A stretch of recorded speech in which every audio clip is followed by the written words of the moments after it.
Arestado ang isang lalaki matapos umanong gamiting pang-blackmail ang isang maselang video laban sa dati niyang kinakasama.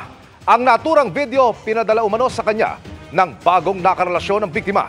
Iyan ang aking eksklusibong tinutukan. Nagsama sa iisang bubong ng 8 taon sina Alice at Bruce, kapwa nila hindi tunay na mga pangalan. Pero kalaunan dulot ng iba't ibang kadakilanan, nakipaghiwalay si Mrs. Hindi niya minamahal yung pamilya ko at hindi rin siya responsable sa mga bayarin namin sa bahay. Hindi siya nagbibigay sa akin. Okay. Siyempre ako po na babae, doon po ay na-fall out of love sa kanya. Pagkatapos ng breakup, nakilala ni Alice ang sunod niyang nakarelasyon na si Charlie. Hindi rin niya tunay na pangalan. Pero hindi nagtagal, nadiskubre ni Alice na may pamilya raw ang lalaki, kaya niya rin ito agad na hiniwalayan. Pero minasama raw ito ni Charlie at pinagbantaan si Alice na gaganti. Ang salita pong binitawan niya sa akin ay, ginawa mo yan, pagdusahan mo.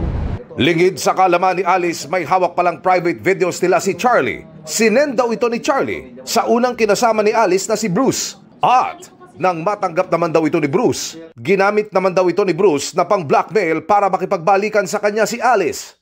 Ipinagkalat niya to sa mga sa mga kaibigan ko sa trabaho ko, sa mga kamag-anak ko po.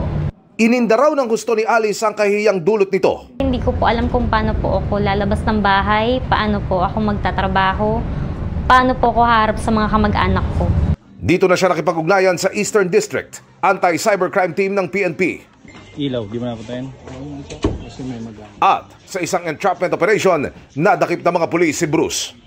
Dalawa ang mananagot dito, yung suspect number 1, yung kanyang ka-live-in partner, and then yung suspect number 2, yung kanyang bagong boyfriend. Patuloy na sinusubok na makuna ng panig si Bruce na ngayon nasa kustudiya na ng PNP Anti-Cybercrime Group. At large naman si Charlie, kapwa sila kinasuhan ng paglabag sa Violence Against Women and Children Law at Anti-Photo and Video Voyeurism Act. Para sa GMA Integrated News, Emil Sumangil, nakatutok 24 oras.